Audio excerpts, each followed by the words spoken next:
So tonight is part 2. Last week we talked about porn addiction, and we focused a lot on the neurobiology of addiction and how pornography plays a role in how pornography can become addictive for some people. So we spend a lot of time on like the why and the how and what's happening neurologically. And we kind of flew through the recovery piece towards the end. We had a lot of new chatters last week. And so we were spending some time answering questions and interacting with people in the chat. And we didn't get to spend as much time talking about the recovery piece. So like if you feel like you might have a problem with pornography or maybe addiction to pornography, then we're going to spend a little bit more time talking about what to do about it. So before we jump in, we want to address a couple of things from last week. So we experienced new chatters and have some new followers as a result of that, which we welcome. We want people to come and interact with us and share their thoughts and ideas and ask questions. However, there were a few comments that were made that were sexually objectifying, are not necessarily aligned with what we're here to do, right, per se. So I fully acknowledge, though, that Twitch is a platform where there are mostly women, but their streams are intended to provide some sort of stimulation or sexual stimulation, pleasure of some sort. And we are called the Pleasure Program. So I want to clarify that we are not necessarily here to provide any kind of visual stimulation or pleasure. That's not the direction that we're intending this live stream to go. Therefore, we added some chat rules. So I believe if you are entering our chat tonight, you'll get a chance to take a look at those and agree to those terms before you enter the chat.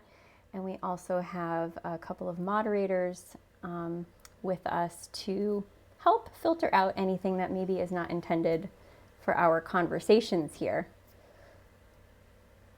Do you want to? Perfect. I think you. No, I think you hit everything. I think it makes sense that we're the Pleasure Program. We were having a stream about porn. Maybe some people got confused, but we're not here to be objectified. We're here to educate. Yes. So, and I will say that some of the chatters that maybe had made some comments that weren't necessarily appropriate for what we were talking about ended up asking some legitimate questions and interacting, I think, in a way that showed that they had some interest in the topic or were a little bit curious, maybe skeptical of the concept of porn addiction, which is fair, I think. Yeah. I was just listening to a podcast this morning where they were interviewing Dr. Becky Kennedy, who wrote a book called Good Inside. It's a wonderful book, mostly around parenting. However, she said she loves people who are skeptics because it's sort of like the cousin to curiosity. And it's a good thing to be curious and to be a critical thinker and to not just accept whatever people are telling you. So if you are a skeptic of any of the topics we have here, that's not necessarily a bad thing. It's good. Yeah, I think that's a great point. Okay. So I also want to share a funny story from the live stream. I had a good laugh at myself. I want to give a shout out to Handmade Mayonnaise if that viewer is watching tonight or planning on entering our chat. I just had to laugh because at one point in our stream last week I said, "I like your name," and I learned a few things last week about some internet slang, sexual slang terms. Okay, when I saw handmade mayonnaise, which I feel like we know that term is, now I know, now I have been informed, is a slang term for ejaculation substance. But when I saw handmade mayonnaise, I was thinking homemade mayonnaise. And I thought for a split second, perhaps this person is a chef or, knows how to do a thing or two in the kitchen. And I was almost said, hey, I make homemade sourdough bread. And that comment would have probably made no sense to anyone, or no one would have any idea why I would have said something like that. But anyway, I have to laugh at myself, and I'm always learning new things. So shout out to you. You're Handmade so mayonnaise. Knowledgeable and so brilliant in this area, but when it comes to like internet slang, you definitely need an Urban Dictionary, because you're just like, we also had one streamer that was two BBC. bros effing hoes. Oh my gosh! And Holly was like, 2 bros fin hoes. I was like, yeah, that's what it's supposed to be. There was that one. I was like, welcome to the chat. 2 bros fin hoes. Oh my gosh. Yeah. Yeah, it's ironic, as much of a nerd as I am on this topic and how much I educate myself. There are some things I simply don't know. And so I thought we could maybe at some point in the future have like a battle of the terminologies. Like we could provide like the very clinical scientific words and see if people can guess what they are without cheating, of course, because you can Google anything, and we could do the same. Like people could, I don't know if that have some slang, and then we have to be like, what does that mean? And then try to figure out what that is, because I feel like that would be like a fair competition. At least with me. I don't know, Victoria, you might be a little bit more well-informed. I also wasn't aware of handmade mayonnaise. I didn't like the name as much as you did, but... Why not? I thought it was brilliant. That's because you, like, make the sourdough bread, right? You were like, I relate to you. No. I have always wanted to try making homemade mayonnaise. So I was like, oh, I know, like, there's, like, I mean, I see why they use the term in the slang way that it's used, because it's mayonnaise, you use eggs and I think lemon, and you have to very slowly blend it.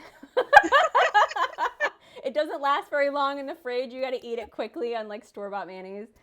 Oh man. Anyway, you gotta laugh. Okay, so figured I'd share that little funny story. So our topic, pornography addiction, how to cure it. Should we do a quick recap of sort of just some basic concepts on how it happens?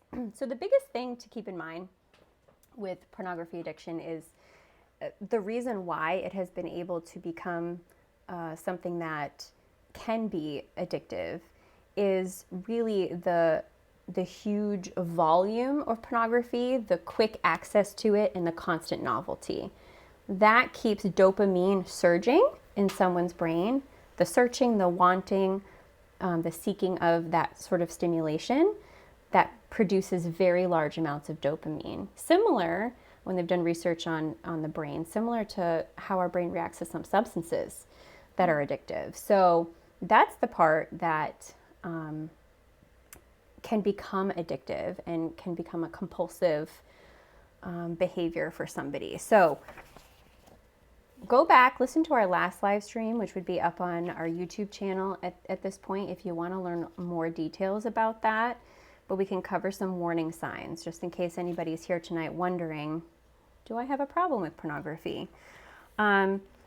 So spending more and more time looking for pornography, having multiple tabs open on, whatever device you're searching on, feeling like maybe the next clip is the one that will finally get me there.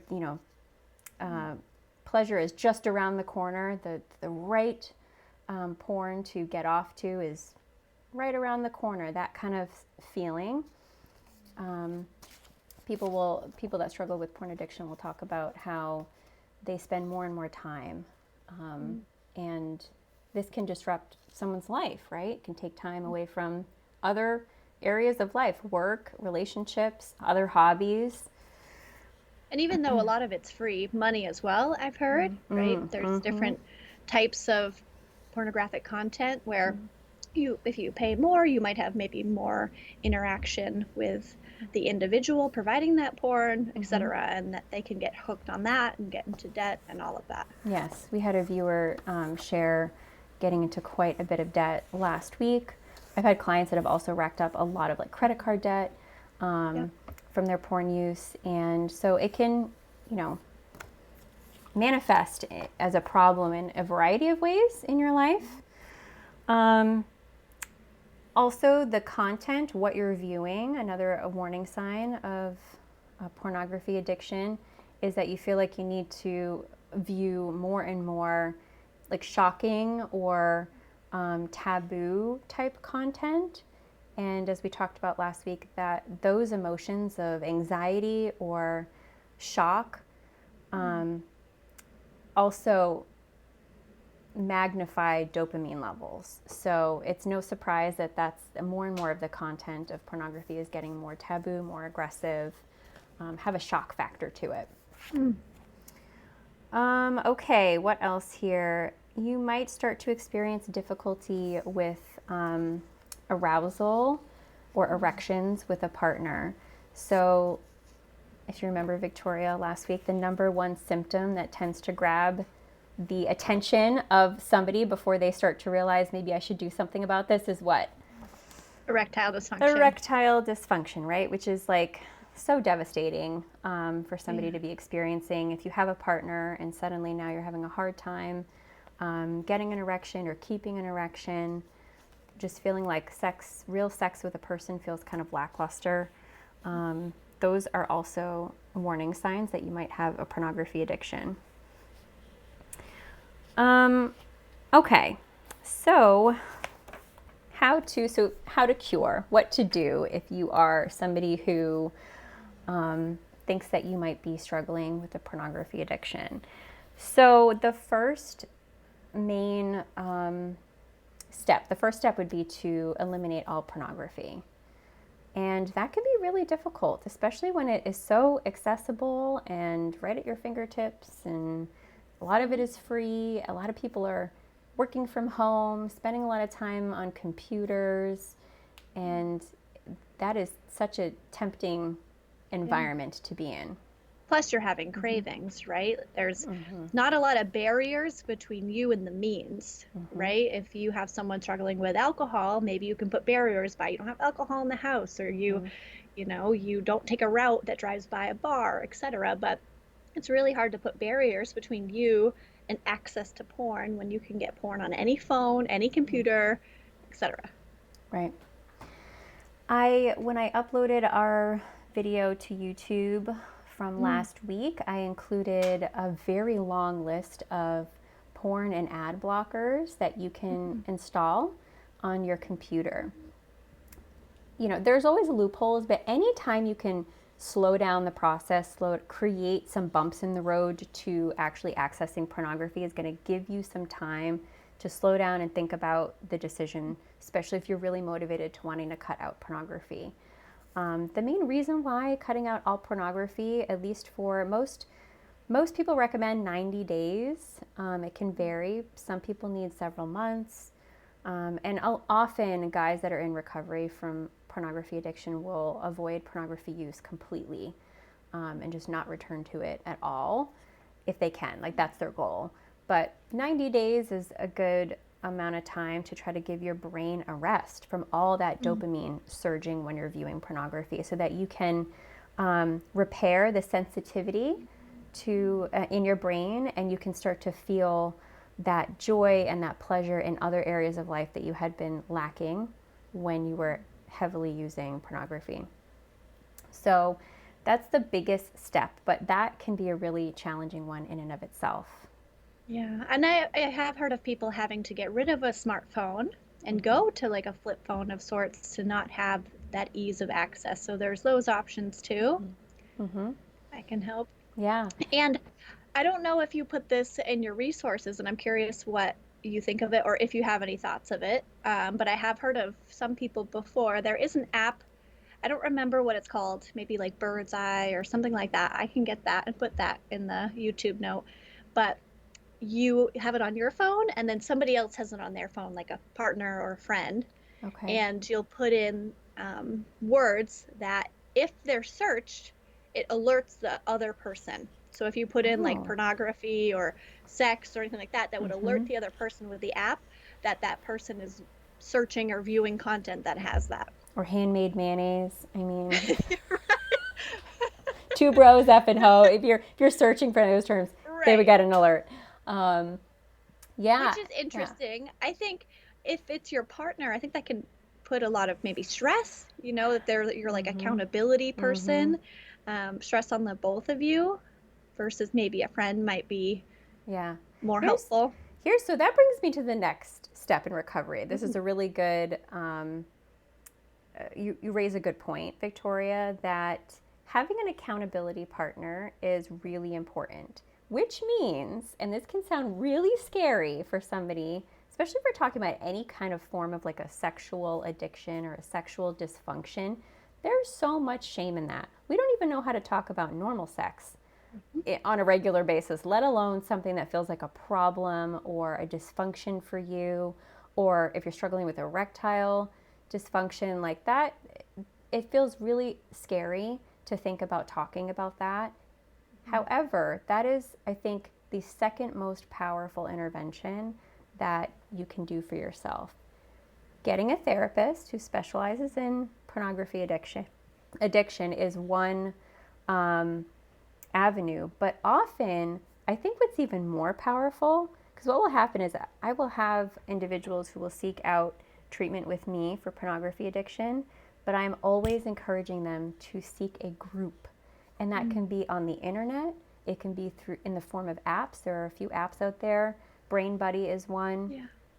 Yeah. Our Tribe is another. I had a hard time finding that one. I don't know if they went out of business or if they changed the direction. They kind of advertise that as a coaching app now. Oh. Perhaps once you sign up for it, you can find pornography addiction as a coach, basically somebody assigned to you. Having somebody that can serve as an accountability partner is really important. However, if you are in a relationship, your romantic partner really should not be that accountability partner. We want to keep sexy time with you and your partner as sexy as possible.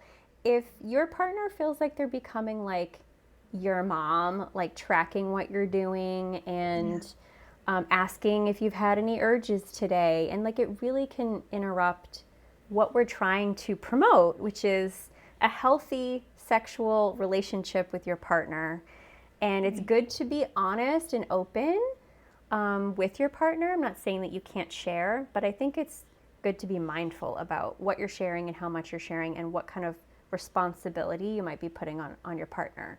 So I strongly suggest you do not utilize a romantic partner as an accountability partner, and strongly recommend you get an accountability partner in other forms. Which it absolutely can be vulnerable, but you need that support. And hopefully, talking with an individual therapist that will help you practice that vulnerability so that you can do that in a group setting.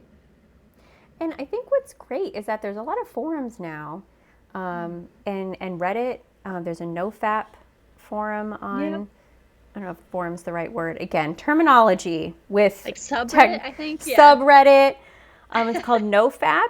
NoFap.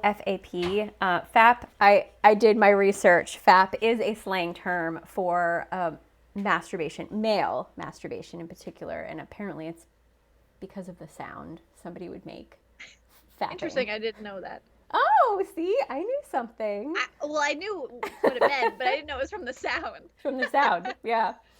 So NoFap is the subreddit, and there is a lot of information on there and testimonies from a bunch of people expressing their experience with pornography addiction, looking for accountability from each other, sharing hey, I'm on a 10-day streak, looking for I'm feeling an urge right now, and people kind of stepping in and giving some encouragement and sharing their hope. I actually can read a testimony. I love that idea.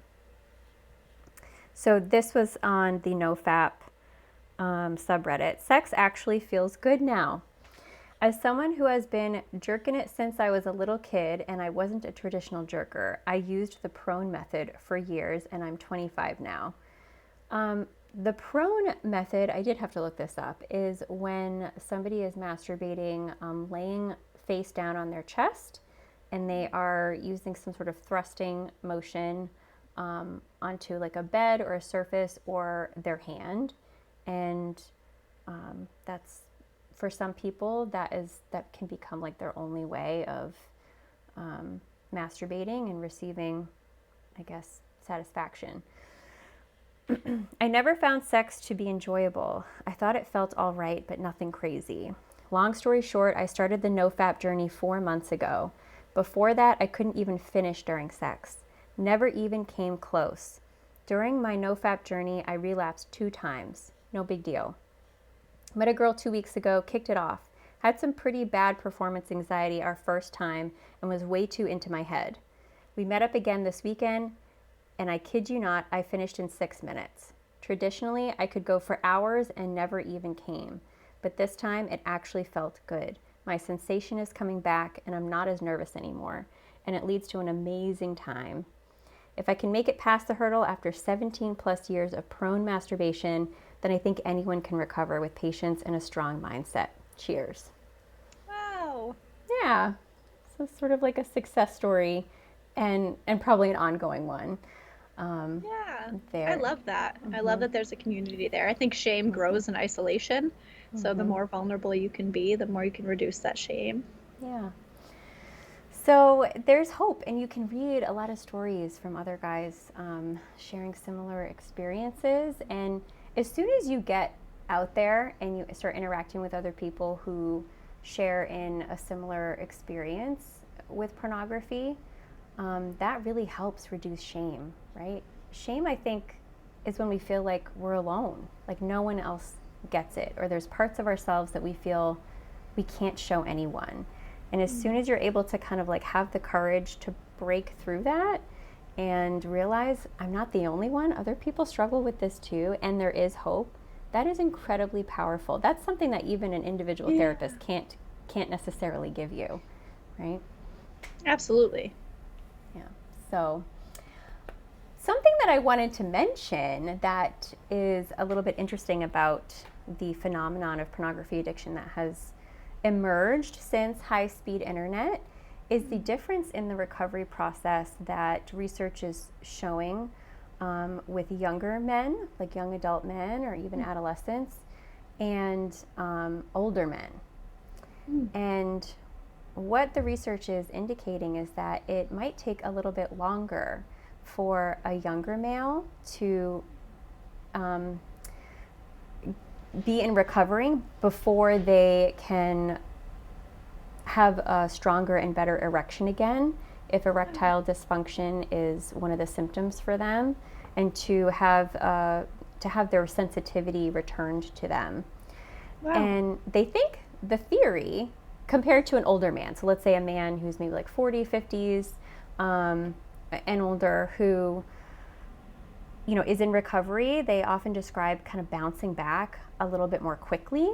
And the theory is that for younger males, they have been viewing pornography and high-speed internet pornography since a very early age because they're younger. And like 11. Yeah, right? The average age of a male viewing pornography for the first time is age 11. And so if you, in your young, developing brain, is experiencing that form of pornography, high stimulation, short clips, unending novelty, which are all the factors that seem to really promote pornography addiction, then that's something that they've experienced at a very early age and with their developing brain. So it becomes that wiring that's happening in their brain is a lot more sort of settled. Whereas an older man who maybe always viewed pornography, but maybe used to view pornography in magazines or DVDs, or I don't know, I'm sure there was pornography in the dial-up days and you had to wait till it downloaded and it took forever, and then you would gave view you every virus under the sun. Yes. And then watch that one clip of I don't know how long, and then like to try to find another one was just like, oh, forget it, right? So there were so many like memes or reels out there about like being back in the day and having a virus on your computer and just like freaking out. Yeah. Like, I don't know why. I think I have it's no like idea. the adults that like grew up in like the 90s and like early 2000s are the ones making all that content now and like remembering when it was like and how hilarious it is. Like kids now don't even understand that phones used to be like attached to a wall with a wire hanging from it. Like that's wild to them. Or like teens now are like fascinated by the concept of a cassette tape. These are just normal things of my childhood anyway. So yeah, so for an older man who didn't have that neurological wiring happen so early in life, they already have like many years of a very different kind of pathway wired in their brain when it comes to pornography. So they're able to kind of return to those former pathways in their brain a lot more quickly and recover a lot more quickly compared to somebody who's younger. So if anyone, I know we're on Twitch here, and I don't like to make assumptions, but I know there's a lot of gamers, probably a lot of young male gamers, and there very well could be people watching this that know exactly what we're talking about and are experiencing those symptoms and maybe have tried to stop and have struggled.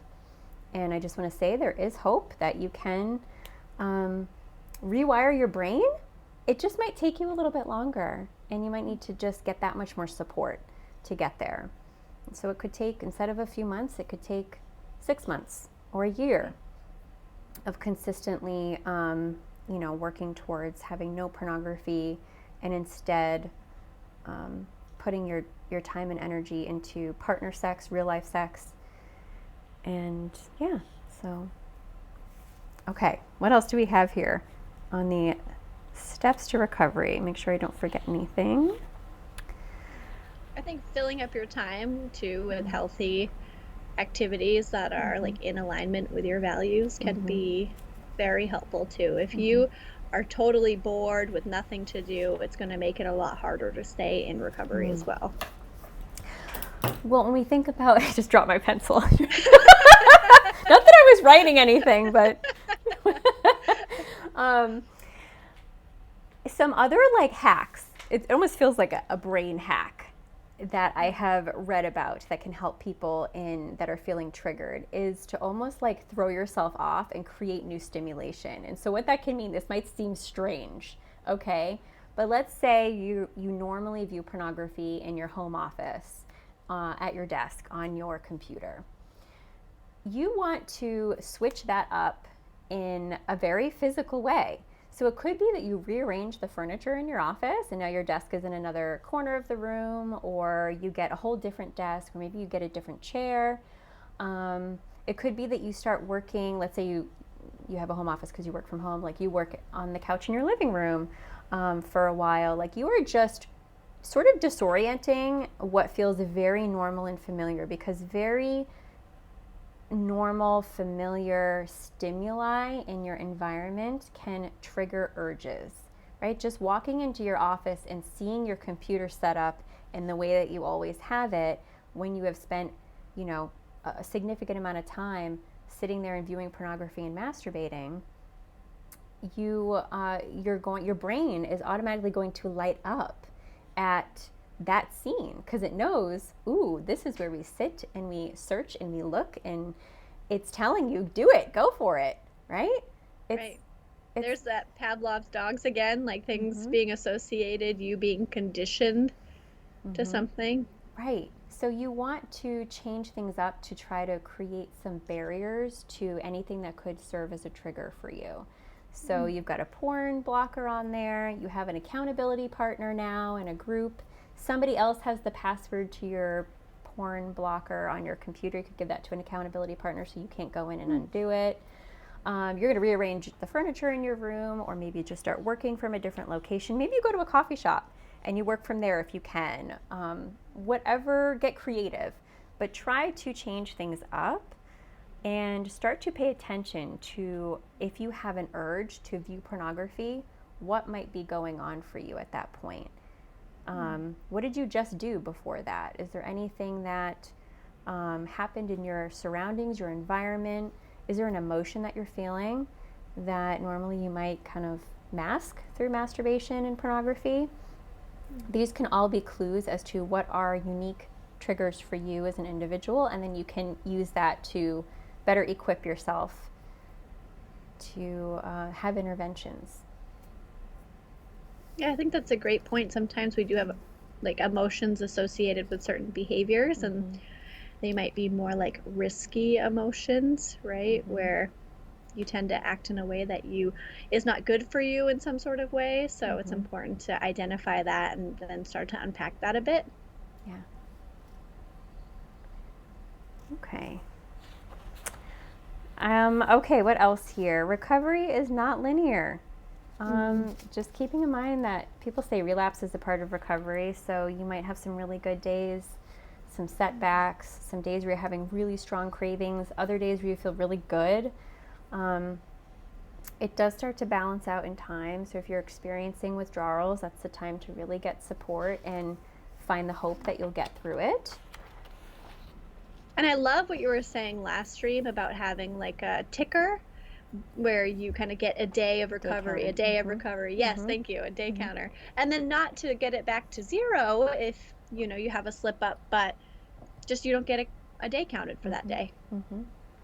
Yeah, and there's a lot of controversy around that. I was on the NoFap subreddit earlier, and some people don't believe in counting days at all, and some do really like to do that. So there seems to be some difference in opinion around that. So that would be something to explore with maybe other people in a support group or with your therapist to see if that seems like it's helping you, or if it feels like you're becoming like obsessively thinking about it.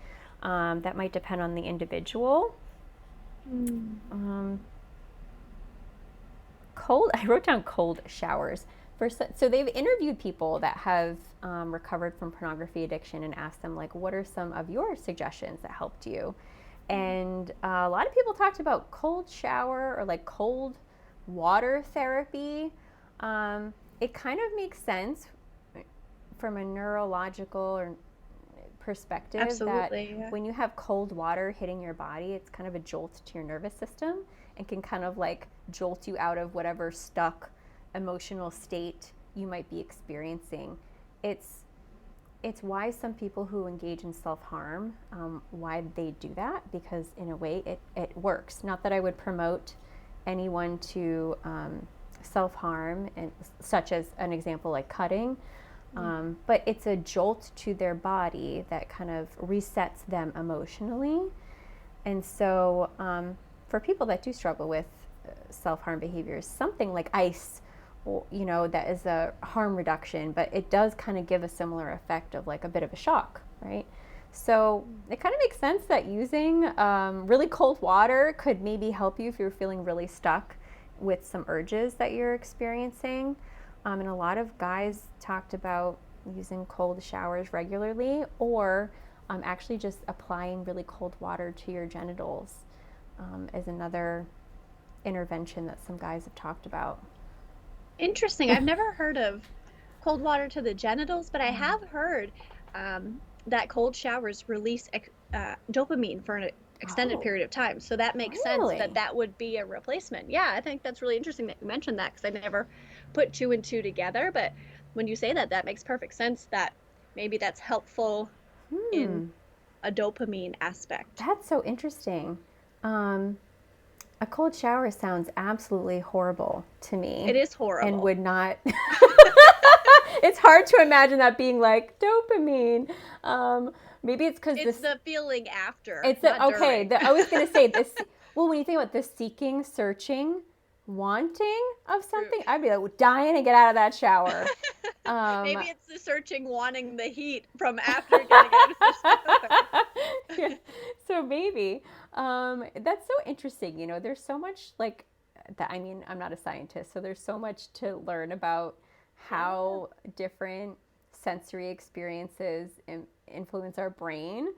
I know exercise is another very common intervention. It's almost like a stereotypical thing, like whoever's in recovery from whatever addiction they're in recovery from, they're like a gym rat all of a sudden.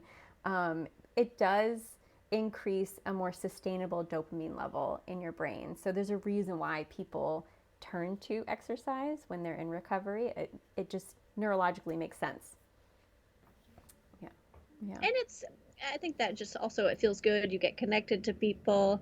You can maybe reach goals, which if you set goals and you reach goals, that releases dopamine. Mm-hmm. Everyone just loves dopamine.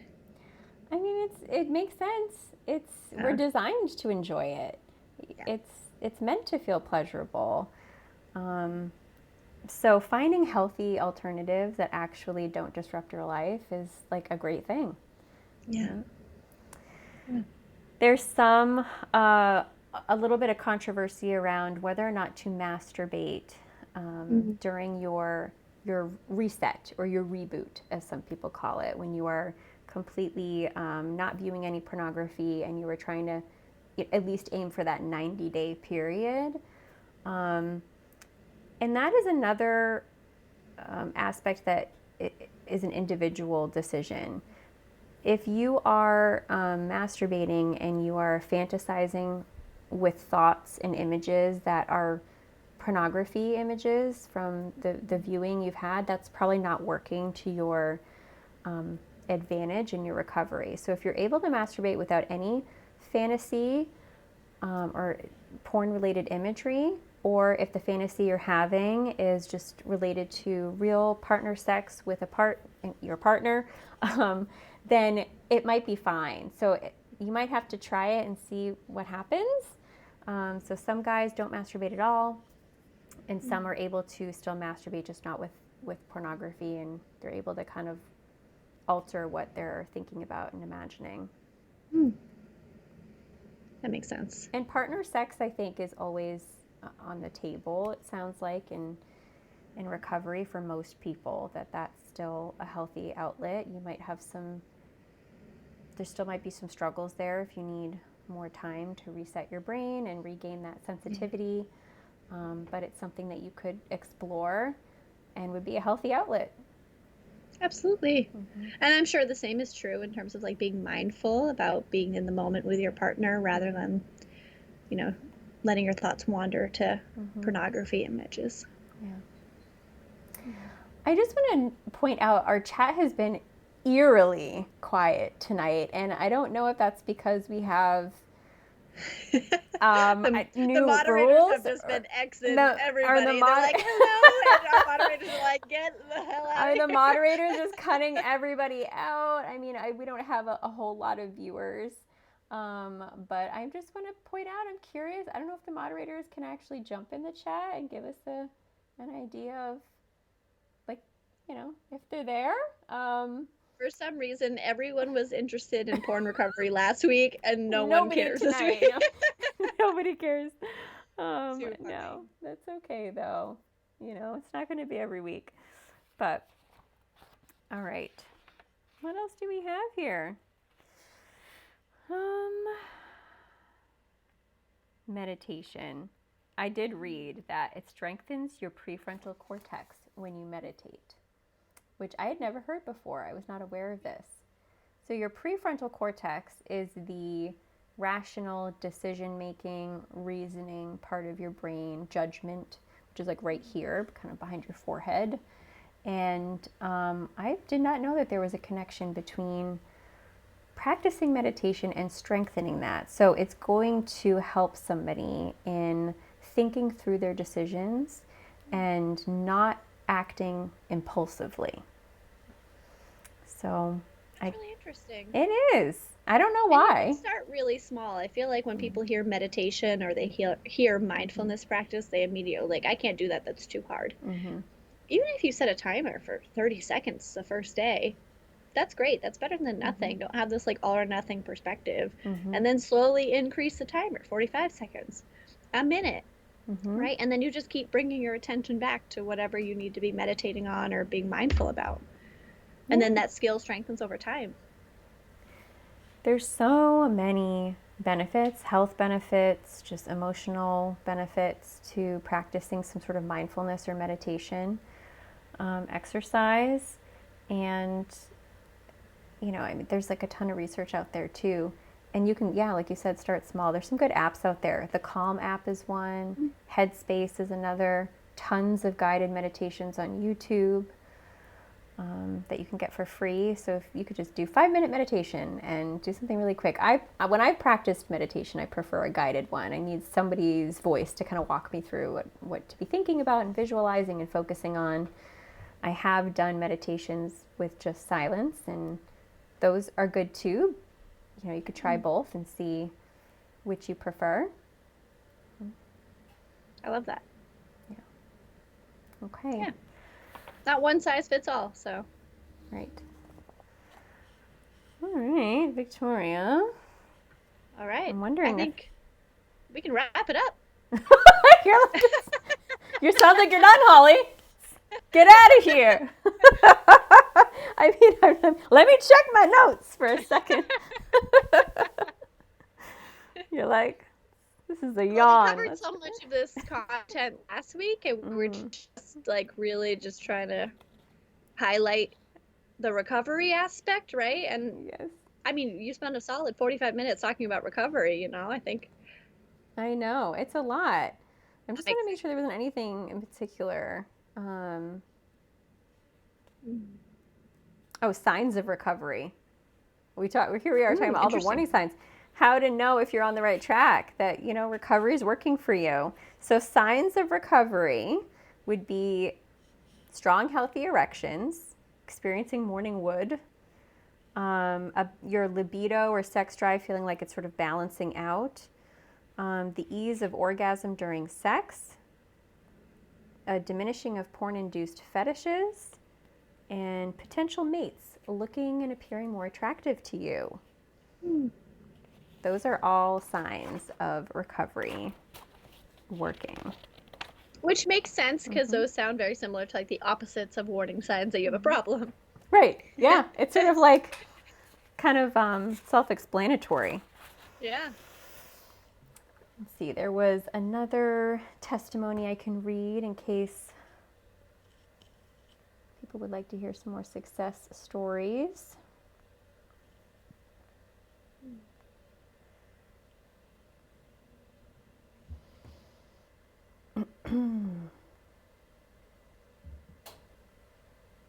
I actually went a full 6 months without even visiting a porn site. When I next saw one, I was surprised by how cheesy and corny porn looked. Since then, I really haven't had much interest in watching it. Porn is to sex what looking at a photograph of a Ferrari is to driving one.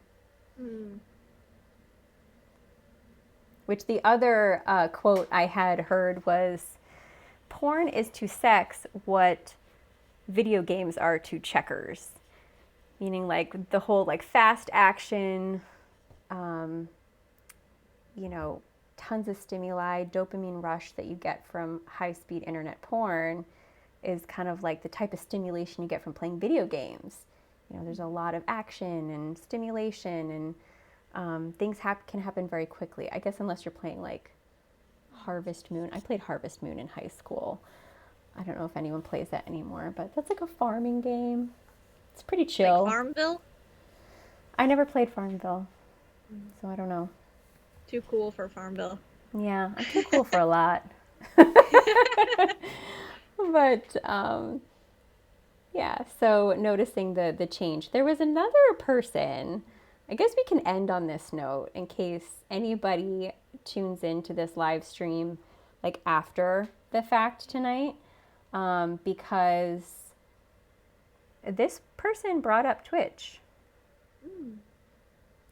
And I'm sharing this not because I agree or disagree with this individual. I just found it interesting and would love to know what any of the viewers might think. So this is somebody from the NoFap forum, can't even watch anything in Twitch anymore. Being in a bikini is not being, quote, fully clothed. I'm sorry, but I wish Twitch would ban being both male and female streamers that don't have a shirt on at least. What the hell has Twitch become? And I'm sorry to speak facts right now because everyone keeps ignoring facts. A woman's body will always be more sexualized than a man's body because men don't have curves like that. It wouldn't take a lot to hide a bit of your body for the sake of the health of teenagers and porn addictions. If you're on NoFap, Twitch is no good, sadly. Yeah. I mean, I see where they're coming from. You and I have touched upon this in previous streams. Like, I understand there's people on here working. This is how they're obtaining a living, and I totally get that. But it's definitely very popular on Twitch to have some sort of sexual content. Yeah. And I could see that being a trigger. Yeah. There were some people in their comments in response to this person who wrote this kind of saying that Twitch recently is allowing topless. I don't know Yeah. what they mean by that. If that means like full frontal topless, like. No, I think it's basically topless, but showing everything but like a nipple. So it would be from right above the nipple up. I did notice a streamer earlier today who that's what appeared to be what she was doing. So so I could see that being a trigger, but somebody also responded to that post saying you really don't see anyone unless in that sort of situation exposed in that way unless you're looking for it. So, and I don't know how accurate. I don't know if I agree with that, is. because I think I've just popped through just chatting channels just to be like, what are people chatting about? What's everyone talking about? No one's talking. No one's talking. They're looking. I wasn't looking for that. I was curious what people were talking, and it's just very easily accessible. So maybe, who knows, maybe they just weren't looking at the just chatting section and they were looking specifically at the video game section, and that's why they say you have to go looking for it. I don't know. Maybe both are true. I think you've got a point there. I've certainly poked around on here trying to see what are other people live streaming about in the just chatting category to see if anyone's sort of like doing anything similar to us, which is absolutely no one that I'm aware of, which is fine. We're fine to do our own thing and hope that if we helped one person tonight through this content, it's worth it. So, yeah. Well, I hope that part 2 has given you a little bit more insight into the steps to recovery.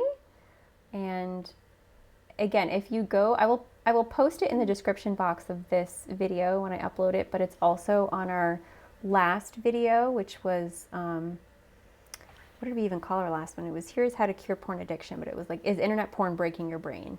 But you can find us at the Pleasure Program, and I have actually a ton of resources that I linked in that video. So, I mean, you have resources for days. You've got books, you've got websites, apps. So if you are considering wanting some support on this issue, there's plenty of help out there for you. So I hope that you find this information helpful.